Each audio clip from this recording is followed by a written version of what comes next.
ನಾನು ಗಣೇಶ್ ಕುಮಾರ್, ಕೇಂದ್ರ ಸೆಂಟ್ರಲ್ ಟ್ಯಾಕ್ಸ್ದು ಅಸಿಸ್ಟೆಂಟ್ ಕಮಿಷನರ್, ಬಳ್ಳಾರಿ ಡಿವಿಷನ್. ಇವತ್ತು ನಾವು ಔಟ್ರೀಚ್ ಪ್ರೋಗ್ರಾಮು ಮತ್ತು GST UPA ಕ್ಲಾರಿಫಿಕೇಷನ್ ಬಗ್ಗೆ ಮೀಟಿಂಗ್ ಕರೆದಿದ್ವಿ. ನಾನು ಈಗಾಗಲೇ ಜುಲೈ 1 GST ಅಂದ್ರೇನು, GST ಯಾವ ಇದಕ್ಕೆ ಲಾಗು ಆಗುತ್ತೆ ಅದೆಲ್ಲ ವಿಸ್ತೃತವಾಗಿ ಹೇಳಿದ್ದೆ. ಈಗ ಮತ್ತೆ ಈ ಔಟ್ರೀಚ್ ಪ್ರೋಗ್ರಾಮ್ ಯಾಕೆ ಅಂದರೆ, ನಿಮ್ಮ ಈ ನೋಟಿಸ್ ಕೊಟ್ಟಿರೋ ಬದಲಾಗಿ ಅದ್ರ ಕ್ಲಾರಿಫಿಕೇಷನ್, ಕೇಂದ್ರ ಸರ್ಕಾರ ಆಗಲಿ ಕರ್ನಾಟಕ ಸರ್ಕಾರ ಆಗಲಿ ಈ ನೋಟಿಸ್ ಬಗ್ಗೆ ಕ್ಲಾರಿಫಿಕೇಷನ್ ಕೊಡಿ ಅಂತ ಔಟ್ರೀಚ್ ಪ್ರೋಗ್ರಾಮ್ ಮಾಡಿ ಅಂತ ಎಲ್ಲ ಇಲಾಖೆಗಳಿಗೂ ಸೂಚನೆ ಕೊಟ್ಟಿರ್ತಾರೆ. ಅದ್ರ ಪ್ರಕಾರ ನಾವು ಇವತ್ತು ಮೀಟಿಂಗ್ ಕರೆದಿದ್ವಿ. ಇದರಲ್ಲಿ ಯಾರ್ಯಾರಿಗೆ ನೋಟಿಸ್ ಬಂದಿರ್ತದೆ ಅವರು ತಮ್ಮ ಏನು ದಾಖಲಾತಿಗಳಿರ್ತವೆ, ಅವ್ರದ್ದೇನು ಬಿಸ್ನೆಸ್ ಮಾಡಿರ್ತಾರೆ ಅದನ್ನು ಅವರು ಆ ನೋಟಿಸ್ ಕೊಟ್ಟಂಥ ಅಧಿಕಾರಿಗಳಿಗೆ ಹೋಗಿ ಮೀಟ್ ಮಾಡಿ ಅವ್ರಿಗೆ ದುಡ್ಡು ಯಾವ ರೀತಿ ಬಂದಿರುತ್ತೆ ಅದನ್ನು ಡೀಟೇಲ್ಸ್ ಕೊಟ್ಟರೆ, ಆ ವ್ಯಾಪ್ತಿ ಒಳಗೆ ಏನಾರು ಅವ್ರದ್ದು ಟರ್ನ್ ಓವರ್ ಇದ್ದರೆ ಖಂಡಿತವಾಗಿಯೂ ಅವ್ರದ್ದು ನೋಟಿಸ್ ಡ್ರಾಪ್ ಆಗುತ್ತೆ. ಇದರಲ್ಲೇನು ಎರಡು ಮಾತೇನಿಲ್ಲ. ಬಟ್ ಯಾರ್ಯಾರು ಈ ನೋಟಿಸ್ ಬಂದಿರುತ್ತೆ, ನಿಮ್ಮ ಕರ್ತವ್ಯ ನೀವು ಆ ಆಫೀಸ್ಗೆ ಹೋಗ್ಬಿಟ್ಟು ನೀವು ಬೇಕಾದ ಆ ಡೀಟೇಲ್ಸು ನೀವೇ ನೇರವಾಗಿ ಹೋಗಿ ಹೇಳಿದರೂ ನಡೀತದೆ. ಇಲ್ಲ ನೀವು ಯಾರು ಚಾರ್ಟರ್ಡ್ ಅಕೌಂಟೆಂಟೋ ಆಡಿಟ್ರೋ ನಿಮ್ಗೆ ಯಾರು ಸಪೋರ್ಟ್ ಇರ್ತಾರೆ ಅವ್ರ ಸಹಾಯ ತಗೊಂಡು ಕೂಡ ನೀವು ಹೋಗಿ ಮೀಟ್ ಮಾಡ್ಬೋದು.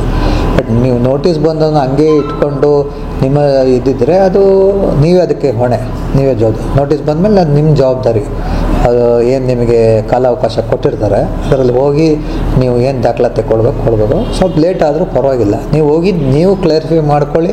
ಜೊತೆಗೆ ನಿಮ್ಗೆ ಏನು ಬಂದಿದೆ, ಮುಂದೆ ಏನು ನೀವು ಯಾವ ಥರ ಬಿಸ್ನೆಸ್ ಮಾಡ್ಬೋದು ಕೂಡ ಅವರು ನಿಮಗೆ ಕರೆಕ್ಟ್ ಸಜೆಷನ್ಸ್ ಕೊಡ್ತಾರೆ. ನಿಮಗೆ ಯಾವ ಆಡಿಟ್ರು ಬೇಕಾದ್ರೆ ಸಲಹೆ ಕೊಡ್ತಾರೆ, ಇಲ್ಲ ಚಾರ್ಟರ್ಡ್ ಅಕೌಂಟೆಂಟ್ ಅಂತ. ಸೊ ನಮ್ಮ ಬೆಳಗಾಂ ಕಮಿಷನರೇಟಿಂದ ನಮ್ಮ ಕಮಿಷನರು ಅವರೆಲ್ಲ ನಮಗೆ ಔಟ್ರೀಚ್ ಪ್ರೋಗ್ರಾಮ್ ಮಾಡಿ ಅಂತ ಹೇಳಿದರು. ಇದರ ಸಲುವಾಗಿ ನಾವು ಇವತ್ತು ಮೀಟಿಂಗ್ ಕರೆದಿದ್ವಿ. ನೀವೆಲ್ಲ ಬಂದು ಅಟೆಂಡ್ ಮಾಡಿದ್ದಕ್ಕೆ ಎಲ್ಲರಿಗೂ ಕೂಡ ನಾನು ಥ್ಯಾಂಕ್ಸ್ ಹೇಳ್ತೀನಿ. ಮತ್ತು ಇದೇ ಥರ ಪ್ರತಿ ಸಲನೂ ನಾವು ಮೀಟಿಂಗ್ಗಳು ಮಾಡ್ತಾ ಇರ್ತೀವಿ. ಆವಾಗವಾಗ ನಮಗೆ ಸೂಚನೆಗಳು ಬಂದಾಗ ನಿಮ್ಮ ಸಹಕಾರನೂ ಬೇಕು. ಯಾವಾಗಲೂ ಕೂಡ ನಿಮಗೆ ಏನು ಸಹಕಾರ ಮಾಡಬೇಕು ಅಥವಾ ನಿಮಗೆ ಸಜೆಷನ್ ಬೇಕು, ಕ್ಲಾರಿಫಿಕೇಷನ್ ಬೇಕು, ನಮ್ಮ ಆಫೀಸಿಗೆ ಎಲ್ಲರೂ ಬಂದು ನೀವು ಅಪ್ರೋಚ್ ಮಾಡ್ಬೋದು. ಯಾರೇ ಟ್ಯಾಕ್ಸ್ ಪೇಯರ್ಗೆ ನೋಟಿಸ್ ಬಂದಿದ್ದರೆ ನೀವು ನೇರ ಹೋಗಿ ಆಫೀಸ್ಗೆ ಹೋಗೋದು ಅಥವಾ ಚಾರ್ಟರ್ಡ್ ಅಕೌಂಟೆಂಟ್ ಹೋಗೋದು, ಆಡಿಟರ್ ಮೀಟ್ ಮಾಡೋದು ಒಳ್ಳೆಯದು. ಮಧ್ಯದಲ್ಲಿ ನಿಮ್ಗೆ ಯಾವುದೋ ಫೋನ್ ಕಾಲ್ ಬರೋದು, ನಾವು ಕಮ್ಮಿ ಮಾಡಿಕೊಡ್ತೀವಿ ಅದಕ್ಕೆಲ್ಲ ನೀವು ಹೋಗಬೇಡಿ. ಸುಮ್ಮನೆ ನೀವು ಅದು ಹೋಗಿ ಸುಮ್ಮನೆ ದುಡ್ಡು ಹಾಕ್ಬಿಟ್ಟು ನೀವು ಇಷ್ಟ ಹಾಕ್ಕೊಡಿ ಕೊಡಿ, ಅವೆಲ್ಲ ಏನು ಮಾಡಬೇಡಿ. ನಿಮಗೆ ಆ ನೋಟಿಸಲ್ಲಿ ಅಡ್ರೆಸ್ ಇರುತ್ತೆ, ಆ ಕನ್ಸಲ್ಟ್ ಅಧಿಕಾರಿನ ಹೋಗಿ ಮೀಟ್ ಮಾಡಿ. ಇಲ್ಲ ನಿಮಗೆ ಭಯ ಇರೋದು ಮೀಟ್ ಮಾಡಿದ್ರೆ ಚಾರ್ಟರ್ಡ್ ಅಕೌಂಟ್ ಮೀಟ್ ಮಾಡಿ, ಇಲ್ಲ ಆಡಿಟರ್ ಮೀಟ್ ಮಾಡಿ. ಅವ್ರ ಹತ್ರ ಹೇಳಿ ಅವ್ರು ನಿಮಗೆ ಇದು ಮಾಡ್ತಾರೆ. ನೀವು ಯಾವುದೇ ಫೋನ್ ಕಾಲ್ ಆಗಲಿ ಮೆಸೇಜ್ ಆಗಲಿ ಅದಕ್ಕೆ ಕಿವಿ ಕೊಡಬೇಡಿ. ಡೈರೆಕ್ಟಾಗಿ ನನ್ನ ವಿನಂತಿ ಏನಂದರೆ, ನಿಮ್ಮ ಯಾವ ಡಿಪಾರ್ಟ್ಮೆಂಟ್ ಬಂದಿರುತ್ತೆ, ಕೇಂದ್ರ ಸೆಂಟ್ರಲ್ ಟ್ಯಾಕ್ಸ್ ಬಂದಿರಲಿ ಅಥವಾ ಸ್ಟೇಟ್ ಬಂದಿರಲಿ, ಅಲ್ಲಿಗೆ ಹೋಗಿ ನೀವು ಅಪ್ರೋಚ್ ಆಗೋದು ಒಳ್ಳೆಯದು. ಸುಮ್ಮನೆ ಮಧ್ಯವರ್ತಿಗಳನ್ನ ಅಥವಾ ಇವ್ರನ್ನಲ್ಲಿ ಯಾರನ್ನೂ ಕೂಡ ನೀವು ನಂಬಲಬೇಡಿ, ಅವರ ಸಹಾಯ ತಗೊಳಕ್ಕೆ ಹೋಗಲೇಬೇಡಿ. ನೀವು ಇನ್ನೂ ಸಮಸ್ಯೆಗೆ ಸಿಗಾಕೋತೀರ ಮತ್ತು ನೀವು ದುಡ್ಡು ಕಳ್ಕೊತೀರ. UP ಅನ್ನೋದು it is only mode of receiving the consideration. ನಿಮ್ಮ ದುಡ್ಡು ಕ್ಯಾಶ್ ಬದಲು PPA. ಅದರಲ್ಲಿ ನೀವು ನಿಮ್ಮ ಪರ್ಚೇಸು ಮತ್ತು ಸೇಲ್ ನೀವು ಡಿಫ್ರೆನ್ಸ್ ಇಟ್ಕೊಂಡ್ರೆ ನೀವು ನಿಮ್ಮ ಡ್ರಾಪ್ ಆಗುತ್ತೆ. ನೀವೇನು ಪ್ಯಾನಿಕ್ ಆಗೋ ಅವಶ್ಯಕತೆ ಇಲ್ಲ. ಮೊದಲಂಗೆ UPA ಮಾಡ್ತಿದ್ರೆ ನೀವು ಮಾಡಿ, ನಿಮ್ಮ ಟರ್ನ್ ಓವರ್ಗೆ ಇದಕ್ಕೆಲ್ಲ ನೀವು ಅಕೌಂಟ್ ಇಟ್ಕೋಬೇಕು. ನಿಮ್ಮ ಪರ್ಚೇಸ್ಗೂ ಸೇಲ್ಗೂ ನಿಮಗೆ ಡಿಫ್ರೆನ್ಸ್ ಇದೆ, ನೀವು ಅದ್ರ ಒಳಗೆ ಇದ್ದೀರಾ ಅನ್ನೋದು ನಿಮ್ಮ ಜವಾಬ್ದಾರಿ ಇರುತ್ತೆ. ನೀವು ಸ್ಕ್ಯಾನ್ ಮಾಡೋದನ್ನ ಸ್ಕ್ಯಾನ್ ತೆಗೆದ್ರಿಂದ ನಿಮ್ಮ ಬಿಸ್ನೆಸ್ಸಿಂದ ಇನ್ನೂ ನಿಮ್ಮ ಬಿಸ್ನೆಸ್ ಕಮ್ಮಿ ಆಗುತ್ತೆ ಹೊರತು ಜಾಸ್ತಿ ಏನಾಗಲ್ಲ.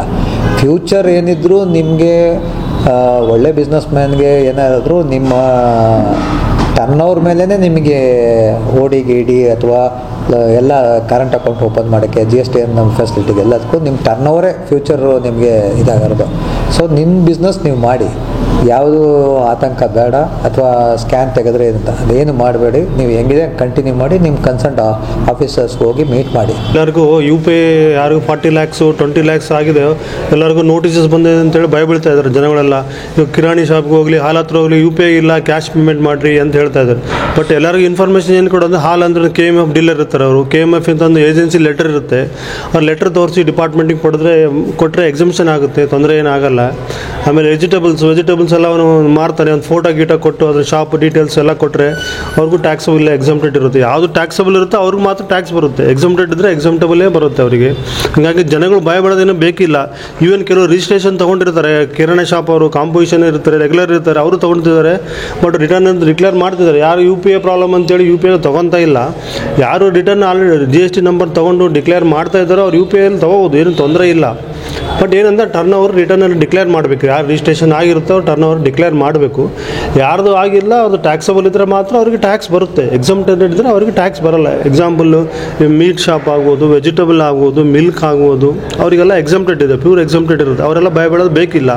ಸೊ ಆ್ಯಸ್ ಇಟ್ ಈಸ್ ಅವರು ಬಿಸ್ನೆಸ್ ಮಾಡ್ಬೋದು, ಟರ್ನ್ ಓವರ್ ಏನು ಇದು ಮಾಡೋದು ಬೇಕಿಲ್ಲ ಅವರು. ಸೊ ಧೈರ್ಯದಿಂದ ಬಿಸ್ನೆಸ್ ಮಾಡ್ಬೋದು. ಒಂದು ನೋಟಿಸ್ ಬರುತ್ತೆ, ಒಂದು ರಿಪ್ಲೈ, ಒಂದು ಡೀಟೇಲ್ಸ್ ಪ್ರೂಫ್ ಕೊಟ್ಟರೆ ಅದನ್ನ ಡ್ರಾಪ್ ಮಾಡ್ತಾರೆ ಗೌರ್ಮೆಂಟ್ ಅವರು. ಸರ್ ಜನರಲಾಗಿ ನೋಟಿಸ್ ಯಾವ ಥರ ಇದೆ? ನೋಟಿಸ್ ಅದೇ ನಿಮ್ದು ಆ್ಯಸ್ ಪರ್ UPA ಪ್ರಕಾರ ಇಷ್ಟು ಟರ್ನ್ ಓವರ್ ಕ್ರಾಸ್ ಆಗಿದೆ, ನೀವು ಟ್ಯಾಕ್ಸ್ ಲೈಬಿಲಿಟಿ ಬರುತ್ತೆ. ಸೊ ಡೀಟೇಲ್ಸ್ ಕೊಡ್ರಿ, ಇಲ್ಲಾಂದರೆ ಇಷ್ಟು ಟ್ಯಾಕ್ಸ್ ಕಟ್ಟಬೇಕಂತ ನೋಟಿಸ್ ಕೊಡ್ತಾರೆ.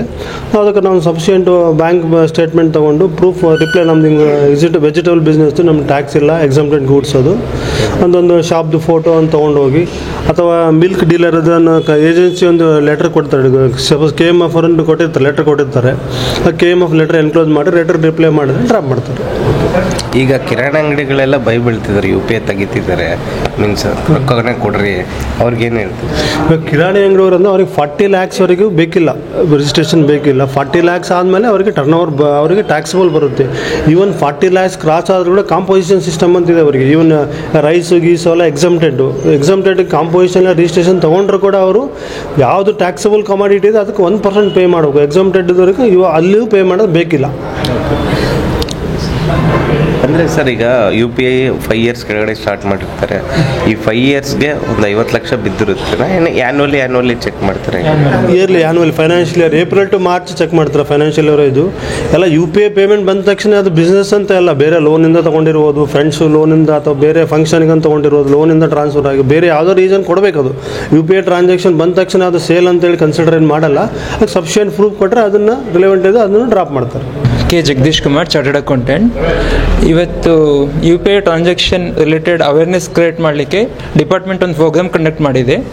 ಇದ್ರ ಪ್ರಕಾರ ಯಾವುದೇ person, trader, small business person ಯಾವುದು ಆತಂಕ ಪಡೋದು ನೆಸಿಟಿ ಇಲ್ಲ.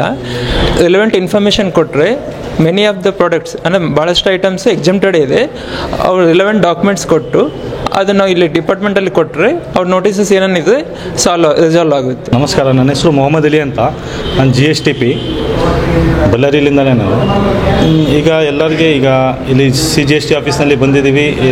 ಸ್ಪೆಸಿಫಿಕಲಿ ಯಾರ್ಯಾರಿಗೂ ನೋಟಿಸಸ್ ಬಂದಿದ್ದಾವೆ, ಅಬೌವ್ 40 lakh rupees ಯಾರು ಟ್ರಾನ್ಸಾಕ್ಷನ್ ಮಾಡಿದ್ದಾರೆ ಅವರಿಗೆಲ್ಲ ನೋಟಿಸಸ್ ಬಂದರೆ ಅದ್ರ ಬಗ್ಗೆ ಅವೇರ್ನೆಸ್ ಪ್ರೋಗ್ರಾಮ್ ಇವತ್ತು ಕಂಡಕ್ಟ್ ಮಾಡಿದ್ದಾರೆ ಸಾಹೇಬರು. ಸೊ ಅದಾದ ನಂತರ ಅವರು ಎಕ್ಸ್ಪ್ಲನೇಷನ್ ಕೂಡ ಮಾಡಿದ್ದಾರೆ. ಈಗ ಸಣ್ಣ ಪುಟ್ಟ ಯಾರಿಗೂ ನೋಟಿಸಸ್ ಬಂದಿದ್ದಾವೆ, ಟ್ರೇಡರ್ಸ್ ಇದ್ದಾರೋ, ಯಾರು ಮೀಟ್ ಶಾಪ್ ಇದ್ದಾವೋ, ಮತ್ತು ಗ್ರಾಸರಿ ಶಾಪ್ಸ್, ಮತ್ತು ತರಕಾರಿ ಮಾಡೋರು, ಮತ್ತು ಹಾಲಿಂದು ಇದು ಮಾಡ್ತಿದ್ದಾರೆ ವೆಂಡರ್ಸ್, ಅವ್ರಿಗೆಲ್ಲ ನೋಟಿಸಸ್ ಬಂದಿದ್ದಾವೆ. ಬಂದಿದ್ದ ನಂತರ ಅವರು ಅದನ್ನು ಹೇಗೆ ಓವರ್ಕಮ್ ಮಾಡಿ ಆ್ಯಂಡ್ ಅದನ್ನು ಹೇಗೆ ರಿಪ್ಲೈ ಬರೀಬೇಕು ಎಲ್ಲ ನಮ್ಮಂಥ ಟ್ಯಾಕ್ಸ್ ಕನ್ಸಲ್ಟೆಂಟ್ ಕಾಂಟ್ಯಾಕ್ಟ್ ಮಾಡಿ ಅದನ್ನು ಹೆಂಗೆ ಮಾಡಬೇಕು, ಅದನ್ನು ರಿಪ್ಲೈ ಹೆಂಗೆ ಮಾಡಬೇಕಂತೇಳಿ ಅವರು ಒಂದು ವೇ ಹೇಳಿದ್ದಾರೆ. ಅದರ ಪ್ರಕಾರ ನಾವು ಇದು ಮಾಡಿದರೆ ಅದು we can come out easily from the notices and it's easy for. And ಯಾರು 40 ಲಕ್ಷಕ್ಕಿಂತ ಮೇಲೆ ಯಾರು ಟ್ರಾನ್ಸಾಕ್ಷನ್ ಮಾಡ್ತಿದ್ದಾರೋ ಅವರೆಲ್ಲ ಬಂದು ರಿಜಿಸ್ಟ್ರೇಷನ್ ತೊಗೊಳ್ರಿ, ನಿಮಗೆಲ್ಲ ಇದರಿಂದ ಯೂಸ್ಫುಲ್ಲು ಇದೆ. ಆ್ಯಂಡ್ ಕರೆಂಟ್ ಅಕೌಂಟು ನಿಮಗೆ ಬ್ಯಾಂಕ್ನಿಂದ ಫೆಸಿಲಿಟಿ ಸಿಗುತ್ತೆ. ಈವನ್ ಈ ಫ್ಯೂಚರ್ನಲ್ಲಿ ನೀವು ಲೋನ್ ಕೂಡ ತೊಗೋಬೋದು ಆ ಟ್ರಾನ್ಸಾಕ್ಷನ್ ಬೇಸಿಸ್ ಮೇಲೆ.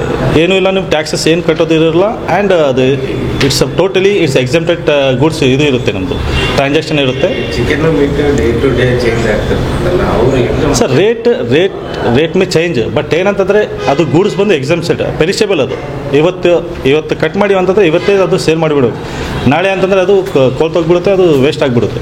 ಸೊ ಅದು it's a perishable goods. So ಅದಕ್ಕೋಸ್ಕರ ಅದಕ್ಕೇನು ರೇಟ್ ಏನಿರುತ್ತೆ ಅದೇ ರೇಟ್ ಅದು ಸೇಲ್ ಮಾಡಿ, ಅದಕ್ಕೇನು ಪರವಾಗಿಲ್ಲ. ಬಟ್ ಏನಂತಂದರೆ ಅದು ಇಟ್ಸ್ ಎಕ್ಸಮ್ಟೆಡ್ ಗೂಡ್ಸ್ ಓನ್ಲಿ. ನನ್ನ ಹೆಸರು ಕಾರ್ತಿಕ್ ಅಂತೇಳಿ, ಬಳ್ಳಾರಿಯಿಂದ, GSTP. ಇವತ್ತಿನ ಮೀಟಿಂಗ್ ಏನಂತಂದರೆ UPA ರಿಸಿಪ್ಟ್ಸ್ ಮೇಲೆ ಸಾರಿ ಯಾವ ಥರ ನೋಟಿಸ್ ಬಂದರೆ ನೀವು ಏನು ರಿಪ್ಲೈ ಕೊಡಬೇಕು ಅಂತ ಹೇಳಿದ್ದಾರೆ. ಇದು ಏನಾಗ್ತದೆ ಅಂದರೆ ಈ ಬೀದಿ ಬಡಿಯಲ್ಲಿ ಈ ಪಡ್ಡು ಮಾರೋರಾಗಲಿ, ದೋಸೆ ಭಾಳ ಚಿಕ್ಕ ಚಿಕ್ಕ ವ್ಯಾಪಾರಿಗಳೆಲ್ಲ ಬರೀ ಅವ್ರದ್ದು 20 ಲಕ್ಷ ಇರೋದಿಲ್ಲ, 10 ಲಕ್ಷ ಇರೋದಿಲ್ಲ ರಿಸಿಪ್ಟ್ಸ್. ಏನಾಗ್ಬಿಡ್ತದೆ ಅಂದರೆ ಬರೀ 7 lakhs ಬಂದವರು ಕೂಡ ಈ UPI ರಿಸಿಪ್ಟ್ಸ್ ಬಂದಿದೆ ಬಿದ್ದು ಆ ಬರೋ ಚಿಕ್ಕ ಪುಟ್ಟ ಅಮೌಂಟ್ ಕೂಡ ತೆಗೆದಾಕ್ತಿದ್ದಾರೆ. ಈಗ ಕ್ಯಾಶ್ ಇರೋದಿಲ್ಲ, ಬರ್ತಾರ, ಇಲ್ಲರಿ ನಮ್ಮ ಹತ್ರ ಫೋನ್ಪೇ ಇದೆ ಅಂತ ಹೇಳ್ತಾರೆ. ಅವರು ಅದು ವ್ಯಾಪಾರ ಆಯಿತು. ಆದ್ದರಿಂದ ಯಾವ ಥರ ಭಯ ಹೇಳಿದೆ, ಈ ಮಧ್ಯವರ್ತಿಗಳು ಇರ್ತಾರಲ್ಲ, ಬ್ರೋಕರ್ಸ್ ಅಂತ ಇರ್ತಾರೆ, ಕೆಲವು ಮಂದಿ ಎಷ್ಟು ದುಡ್ಡು ಇಷ್ಟು ದುಡ್ಡು ಇಸ್ಕೊಂಡು ಬ್ರೋಕರ್ ಥರ ಮಾಡಿ ಎಲ್ಲ ಇದು ಮಾಡಿರ್ತಾರೆ. ಡೈರೆಕ್ಟಾಗಿ ಅವ್ರ ಹತ್ರ ಹೋಗ್ದಿಲ್ದಂಗೆ ಡೈರೆಕ್ಟ್ GST ಡಿಪಾರ್ಟ್ಮೆಂಟ್ ಅಂತ ಬಂದರೆ ಅವ್ರು ಏನಿದೆ ನಿಮ್ಗೆ ಸೊಲ್ಯೂಷನ್ ಮಾಡಿ ಕೊಡ್ತಾರೆ. ಈ ಸಣ್ಣ ಬಿಸ್ನೆಸ್ 20 lakhs ಬೀಳೋ ಇರೋರೆಲ್ಲರಿಗೆ ಯಾವುದೇ ಥರದ ಭಯ ಇಲ್ಲ. 20 ಲಕ್ಷ ಆಗಲಿ 40 ಲಕ್ಷ ಆಗಲಿ ಅದಕ್ಕೇನೋ ಒಂದು ಸೊಲ್ಯೂಷನ್ ಅಂತೂ ಇದ್ದೇ ಇರ್ತದೆ. ಲೈಕ್ ಕಾಯಿ ಪಲ್ಯ ಮಾರೋರಿಗೆ ಯಾವುದೇ ಥರದ GST ಇಲ್ಲ, ಪ್ಲಸ್ ಮೀಟ್ ಆಗಲಿ, ಪ್ಲಸ್ ಈ ಹಾಲು ಮಾರೋರಿಗೆ ಯಾವುದೇ ಥರ ಭಯ ಇಲ್ಲ. ಅದು ಬಿಟ್ಟು ಇನ್ನೊಂದು ನೆಕ್ಸ್ಟ್ ಪ್ರಾಬ್ಲಮ್ ಏನಾಗ್ತದೆ ಅಂದರೆ, ಇದು UPI ಪೇಮೆಂಟ್ಸ್ ಮಾಡೋದ್ರಿಂದ ನಮ್ಮ ಗೌರ್ಮೆಂಟ್ ಆಗಲಿ ಅದಕ್ಕನ್ನ ಲೆಕ್ಕ ಅನ್ನೋದು ಸಿಗ್ತದೆ. ಇಲ್ಲಾಂದರೆ ಈ ಬ್ಲ್ಯಾಕ್ ಮನಿ ಅದರಲ್ಲೆಲ್ಲ ಹೋಗ್ಬಿಡ್ತದೆ. ದಯಮಾಡಿ ಯಾವುದೇ ಇರಲಿ UPI ರಿಸಿಪ್ಟ್ಸ್ 20 lakhs ಬಿಲೋ ಇದ್ದರೆ ಪ್ರಾಬ್ಲಮ್ ಏನೂ ಇಲ್ಲ. ಬಳ್ಳಾರಿಯ ನಿರಂತರ ಸುದ್ದಿಗಾಗಿ ಬಳ್ಳಾರಿ ಬೆಳಗಾಯಿತು ಚಾನೆಲ್ನ ಸಬ್ಸ್ಕ್ರೈಬ್ ಮಾಡಿ ಹಾಗೂ ಬೆಲ್ ಐಕಾನ್ ಒತ್ತಿ.